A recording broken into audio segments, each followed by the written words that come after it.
A hero saved Hyrule twice and still got erased from its own history, sent back to childhood with no memory of what he did. Nintendo built a third of its official timeline on that erasure, anchored to a defeat no game ever actually shows happening. If the canon itself is built on gaps, the real question is, who gets to fill them? The downfall timeline theory. A full third of the official Zelda timeline exists because Nintendo decided a hero lost a fight that literally never happens on screen. Not happens off screen in some flashback, never happens. Not in a cutscene, not in dialogue, not in a single line of text anywhere in the game. Wait, that's it? That's the whole foundation?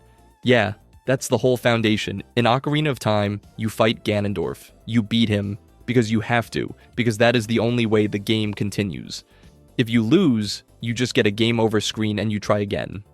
Zero unique story content plays out. No alternate cutscene where Ganondorf wins and Hyrule burns differently. The game was never built to let that version exist, and yet Nintendo took that non-event and turned it into the origin point for an entire branch of official canon. Hyrule Historia laid it out in 2011. Ocarina of Time splits into 3 timelines. Child, where Link goes back in time as a kid. Adult, where he stays grown and keeps living with what he did. And Downfall, where the hero of time simply loses, Ganondorf wins, and Hyrule spirals into the era that eventually produces A Link to the Past. The problem is the order those games actually came out in. A Link to the Past released back in 1991, with a complete imprisoning war backstory, years before Ocarina of Time was even a concept in Nintendo's offices. So the theory that explains how it connects to the 3D timeline had to be built afterward, stitched on to make a much older game fit inside a chronology that didn't exist yet when it was made. That is not a hero's downfall. That is a scheduling problem dressed up as mythology. Some fans go further with what's called the wish theory, the idea that Link's wish on the Triforce at the end of A Link to the Past somehow reaches backward in time and guarantees the hero of time wins an Ocarina of Time, which is what causes the timeline to fracture into 3 in the first place. It's a clever read. Nothing in Nintendo's own books ever says the wish causes a split, so treat that piece as fans doing the connective tissue Nintendo left out, and that's the actual pattern worth sitting with. Somewhere in this official, printed, studio-sanctioned timeline is a hero who supposedly failed, alone, unseen, with no memorial and no scene of his own, just a footnote that lets an older game keep its seat at the table. If Nintendo will canonize a defeat that never happened just to keep old games alive, imagine what happens when a brand new race shows up with godlike power and no explanation at all. The Fallen Zonai.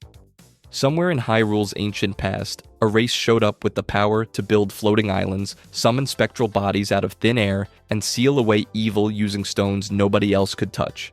Then they vanished. Nintendo never tells you what they were, it just shows you what they could do, and lets that silence do the talking. The obvious answer is that the Zonai were simply advanced, powerful, mysterious, gone. But advanced doesn't usually come with dragon statues carved into every temple wall and a king who dissolves into light itself. King Rauru rules as the first monarch of Hyrule, wielding the secret stones and eventually surrendering his body to become pure light, sealing himself away for 10,000 years to hold back a catastrophe. His sister Minoru goes further, abandoning her body entirely to live on as a construct, a spirit sealed inside a giant war machine. That's not a war chief losing a battle. That's someone paying with their whole physical existence. The same way a certain green-clad ghost once paid with his identity just to keep saving people no one remembered. Zonai ruins stretch across the sky in the form of islands that should not be able to float, powered by constructs that predate anything else in Hyrule's architecture. Dragon imagery covers every surface tied to them, and 3 actual dragons, Naedra, Farosh, and Dinral, echo the names of Nehru, Farore, and Din just closely enough to make you sit up straight.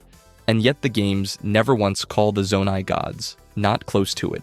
Not the same tier as the golden goddesses who supposedly created the entire world and then went completely quiet. That silence is where fans went to work.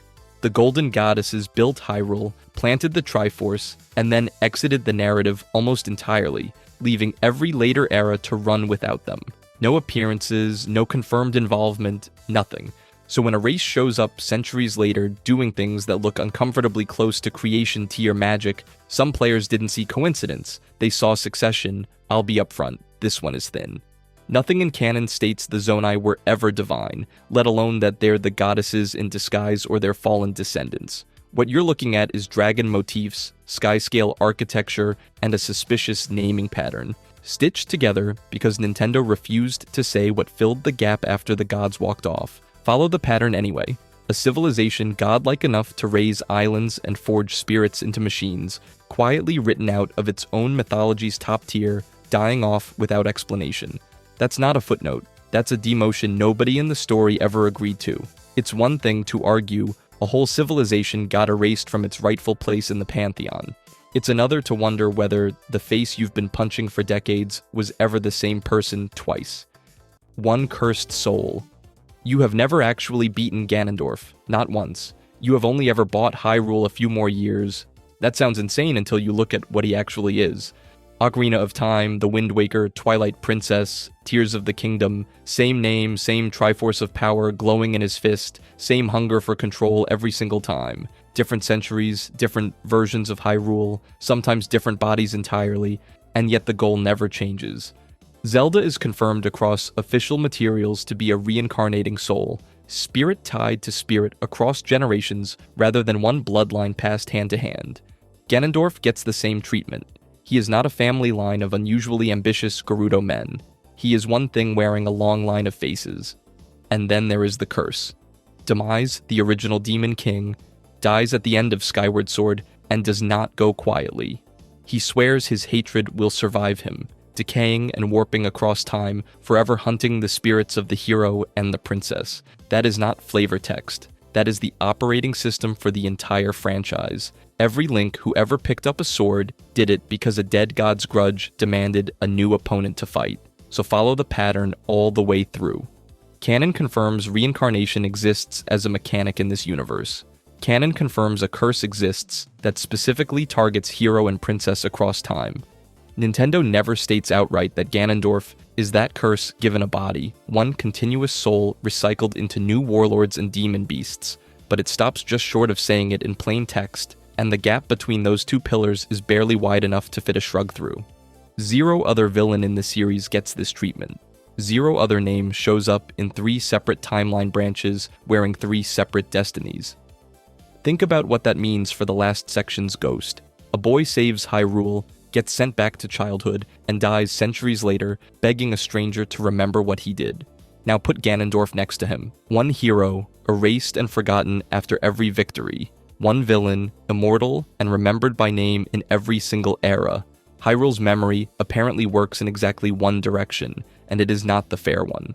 Some fans push this further into stranger territory, arguing that Dark Link and other shadow duplicates scattered across the series are that same cursed essence, just wearing a cheaper costume. Nothing in the games confirms it. It is a reach built entirely on vibes and matching darkness, and it does not carry the same weight as the reincarnation and curse evidence sitting right there in the text. But even without it, the core idea holds. A hero can die and be forgotten. A curse just changes clothes and tries again next century, which raises an uncomfortable question about literally everyone else in this story. If one hateful soul can dodge death for thousands of years by slipping into a new body every time the old one fails, you have to wonder what else in Hyrule has been pulling the exact same trick, quietly, patiently, maybe standing somewhere you looked directly at and never suspected for a second. The Light Dragon.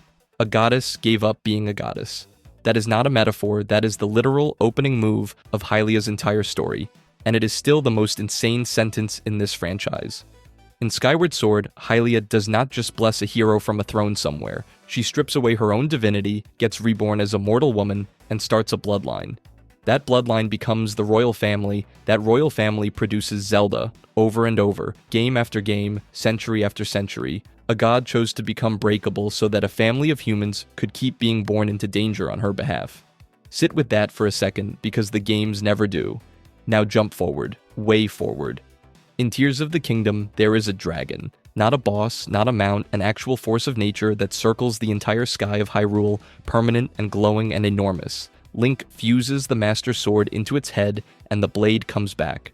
repaired, reforged by something that isn't Zelda, isn't a blacksmith, isn't a fairy fountain. A dragon does it, and the game has already shown you what a dragon actually is under the scales. Mineru's spirit gets bound into a construct body earlier in the same story. An essence poured into a new shell. That is not flavor text, that is the game explicitly teaching you the rule before it asks you to apply it. So here's the leap, and it's a real leap. Nothing in the text ever confirms it outright. If a spirit can be bound into a construct, and Hylia is the being who handed the hero that exact sword in the first place, then the dragon healing that same blade thousands of years later starts to look less like coincidence and more like the goddess never fully left the story. That's the entire theory. One symbolic rhyme. The goddess who gave the sword, and the dragon who mends it, and nothing in between connecting the dots except how good it feels to connect them. Compare that to what you just watched work. A villain resurrected across timelines has motive, repetition, a documented pattern of return. This has one image, one poetic echo. No dialogue, no item, no cutscene ever says the light dragon is Hylia. Fans want it to be true because it completes something, because it means the hero who lost everything, who got sent back to childhood and erased from his own legend, was never actually alone in the sky. Something divine was still circling overhead the whole time, waiting to fix what he broke. It's a beautiful reading. It might be the most beautiful reading in the entire series. It is also standing on one leg, but wanting a benevolent god hiding somewhere kind is easy. The series has also asked what happens when something else gets hidden instead, something bound into an object with no divine motive at all, and whatever that thing was, it didn't come back to fix a sword. It came back to finish the world. Majora's Mask. A salesman who buys and sells cursed novelty items casually mentions that the mask in his shop can end the world. Nobody blinks. That's the first sign something is deeply wrong with how everyone in this story treats the object sitting in a child's stolen hands. The happy mask salesman knows exactly what Majora's Mask is capable of. He just doesn't know what it actually is. He calls it an ancient power, dark and unexplained. Something whose real history nobody alive remembers. That's not a shopkeeper describing a prop. That's a man describing a bomb he spent years trying to sell to strangers. The obvious read is cursed item, same as a dozen other trinkets in this series. Put it on, get corrupted, take it off, roll credits. Except this mask doesn't corrupt Skull Kid into being meaner. It corrupts him into dragging an entire moon out of orbit and pointing its screaming face at the ground. Stopping that requires the four giants, beings on the same cosmic tier as gods, to physically hold the moon back with their bare hands. Termina doesn't call in a hero with a sword for this. It calls in the closest thing the world has to divine intervention, and even that's barely enough. Whatever's wearing Skull Kid isn't throwing a tantrum. It's operating on a scale that requires other gods to answer. Then look at the mask itself while it's happening. Its eyes shift and animate independent of whoever's wearing it, watching, reacting, alive, in a way paint on wood should never be. And when you finally beat it, the mask doesn't just stop working like a broken tool would. It splits open and something crawls out of it. First Majora's incarnation, then Majora's wrath. Bodies forming directly from the object itself, like it was never really an item to begin with. That's the detail that changes everything. A cursed sword doesn't grow a second sword inside itself and send it out to keep fighting after you win. What climbs out of Majora's Mask has a body, has forms, has escalating stages of physical existence. The mask was never the monster, the mask was the box. Nothing in the game states outright what's actually sealed inside there, but follow what you just watched happen. Apocalyptic power on a god's scale, visible sentience, and living incarnations tearing their way out of the object in the final fight. That's not the profile of a haunted mask, that's the profile of something ancient, getting loose from a prison built specifically to hold it, and nobody in Termina ever names what that something is. No creator, no god, no demon gets credited on record, just a shopkeeper who wanted his property back, and a kid who paid for putting it on with his own mind. Nintendo built an entire world around a locked box, and then never told anyone what was inside it, which fits a pattern by now. A boy erased from the history he saved, a goddess reduced to one carving, and now a being so dangerous it needs other gods to contain it, left permanently unidentified. A sealed god is horrifying enough on its own. But what if the moon, the mask, and the terrified kid underneath it were never happening in a real place at all, and the whole nightmare was just something breaking apart inside a single mind that never got the chance to heal? The hero's shade. The most decorated hero in Hyrule's history died with nobody remembering his name. That is not a metaphor. In Twilight Princess, Link stumbles into a forest grove and gets ambushed by an armored spectral swordsman who beats him half to death before offering to teach him instead. The Shade hands over 7 hidden skills across the game, brutal, efficient techniques like the ending blow and the helm splitter, and he does it with the urgency of someone running out of time. Because he is already dead. Hyrule. Historia closes the loop that the game only gestures at. The hero's Shade is confirmed as the spirit of the hero of time, the same Link who pulled the Master Sword as a kid, skipped forward 7 years, saved Hyrule as an adult, and then got sent back into his own childhood by Zelda's magic. That timeline split is the one that eventually leads toward the Wind Waker's flooded world. But before any of that branching matters, there is just a boy who did everything right and still lost the ending. Think about what that actually means. He beat Ganondorf. He saved an entire kingdom of people who watched him do it. And then history reset around him, his adult self erased, his deeds folded into a childhood nobody outside his own head could verify. The kid grew up again with the memories of a war nobody else remembered fighting. He became a legend that even his own kingdom forgot to write down.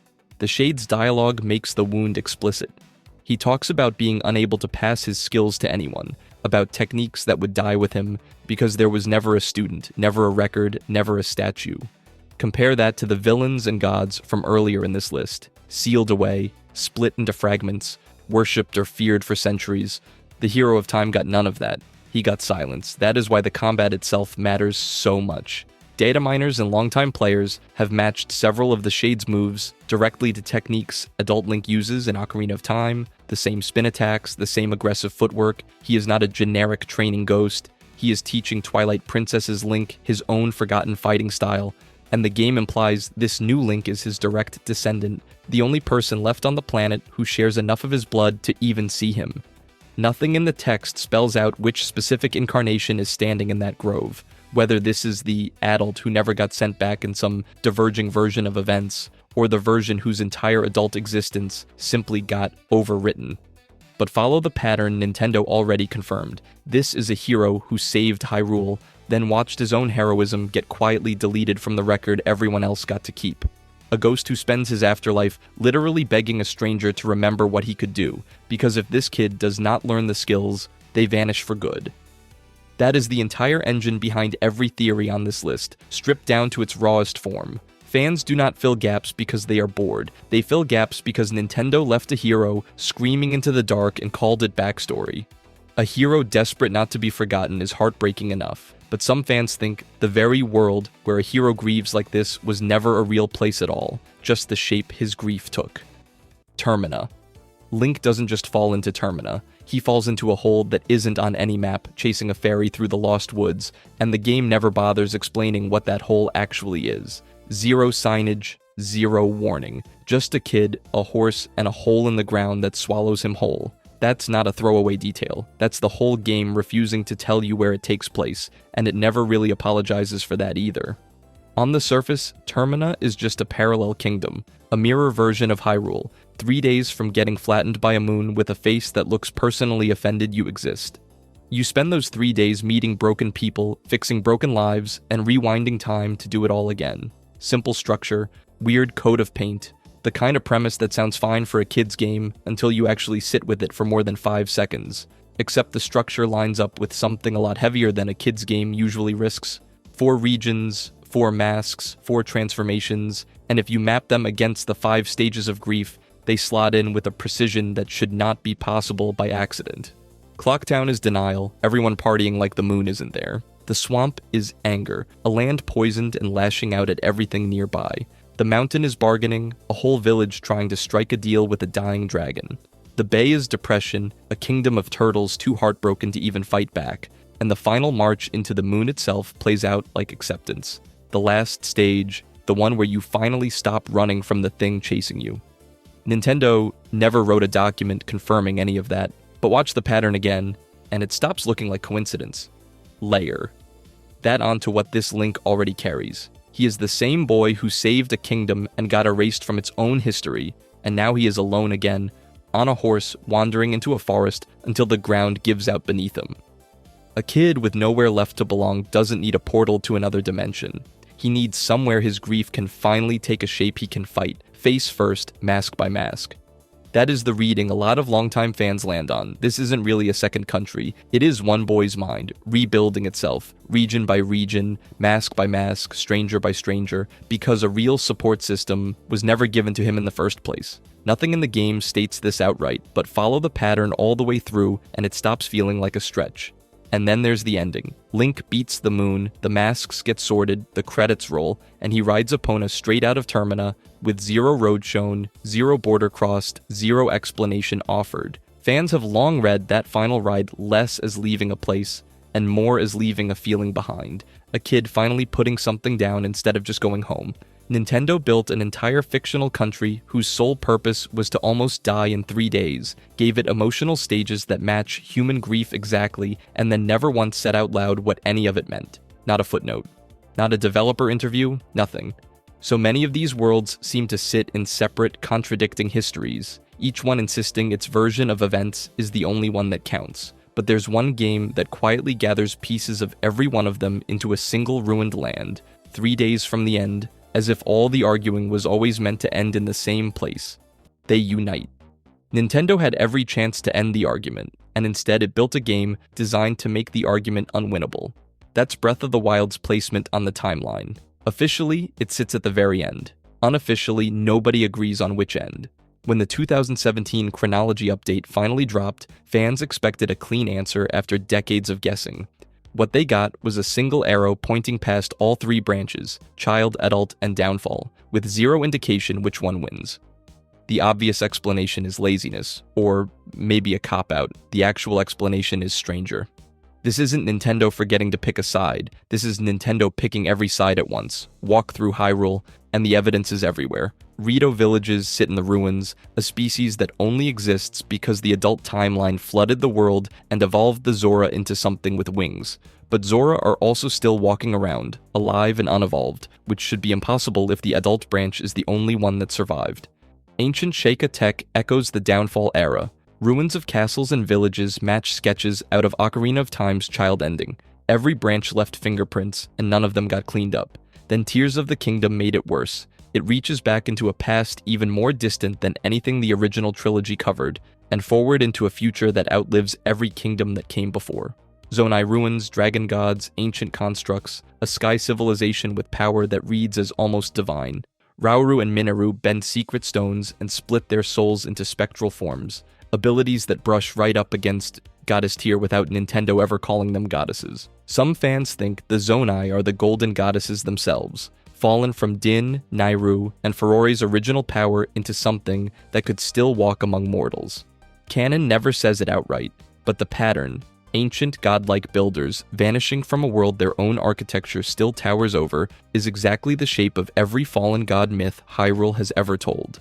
None of this reads as an accident, it reads as design.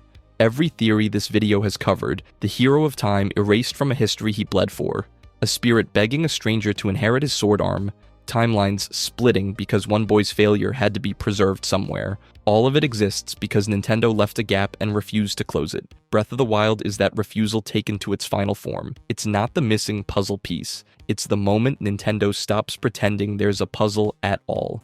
Official materials call both Breath of the Wild and Tears of the Kingdom Far Future, and stop right there. No merger confirmed, no branch selected, just silence. Dressed up as a ruined kingdom, you're free to wander and wonder about forever. That silence was never Nintendo losing control of its own story. It was Nintendo handing that story to the people who'd never stop asking about it. Breath of the Wild doesn't answer where it sits on the timeline. It quietly folds all 3 branches into one ruined world and dares you to stop asking, and that's the point. Nintendo never wanted a single canon. It wanted a place where every version of every hero, even the ones history erased, could finally be true at once. If you enjoyed this video and want to see more, click the video on the screen now.